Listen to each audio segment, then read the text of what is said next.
2001 में James Garfield 20वां president of America घायल हो गए, उसकी मर्जी से नहीं, लेकिन एक गलीवार ने उन्हें नुक्का मार दिया। ये कहानी आपको धूम मचाएगी।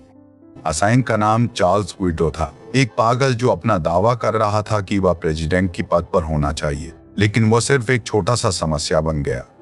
गारफील्ड की मेडिकल ट्रीटमेंट बहुत खराब थी। डॉक्टर्स ने उसे गलत तरह से ट्रीट किया। वे झाड़ू और अशुद्ध उपकरणों का इस्तेमाल करते थे, जिसका परिणाम संक्रमण हो गया। अलेक्जेंडर ग्रैहम बेल, टेलीफोन की आविष्कार करने वाला, एक विशेष मेटल डिटेक्टर बनाया। वो गारफील्ड के शरीर में गोली निकालने का प्रयास कर रहा था, लेकिन कुछ नहीं हुआ। गारफील्ड की हेल्थ दिन दिन बढ़ने के बजाय कम हो रही थी। डॉक्टर्स ने उसे गलत दवा दी, जिससे उसकी स्थिति और बिगड़ गई। सबकी उम्मीद काटम हो गई।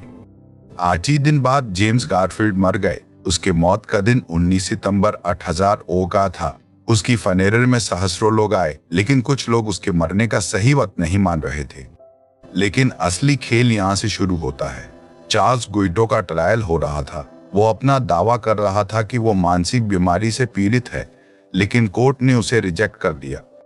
गुइडो को हैंग कर दिया गया। उसके हैंगिंग का वीडियो अभी भी एग्जिस्ट करती है। पर्दे के पीछे छुपा सच ये था कि वो अपने अपराध के लिए नहीं, अपने मानसिक स्थिति के लिए हैंग हो गया। चेस्टर आर्थर, गारफील्ड का वाइस प्रेसिडेंट, अब प्रेसिडेंट बन गए। वो एक अप्रत्याशित नेता थे। जब दस्तावेज लीक हुए तो सबके होश उड़ गए। आर्थर ने एक नया रिफॉर्म शुरू किया। आर्थर ने सिविल सर्विस रिफॉर्म अधिनियम पास किया। इससे गवर्नमेंट जॉब्स के लिए मेरिट सिस्टम शुरू हो गया। यह बिल गारफील्ड की मौत के बाद ही पास हुआ, लेकिन उसकी असली महत्वता तभी समझ सकते हैं जब देखते हैं कि क्या हुआ।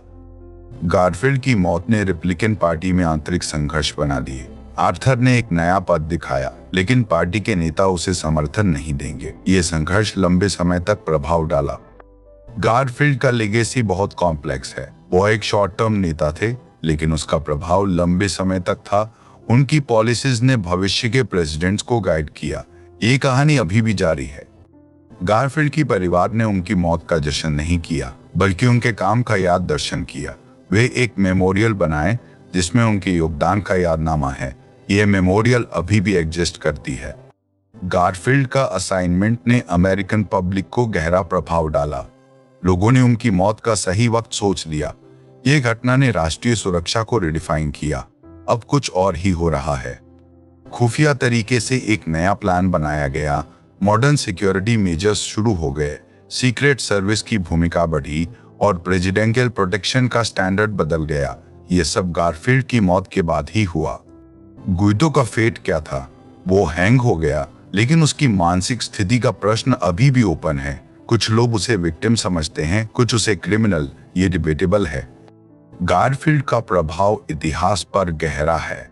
उनकी मौत के बाद पॉलिटिक्स और सोसाइटी में परिवर्तन आए। वह एक सिंबल बन गए जिसका संदेश अभी भी रिलेवेंट है। ये कहानी अभी भी जारी है। गारफील्ड का असाइनमेंट साइट अब एक मेमोरियल है।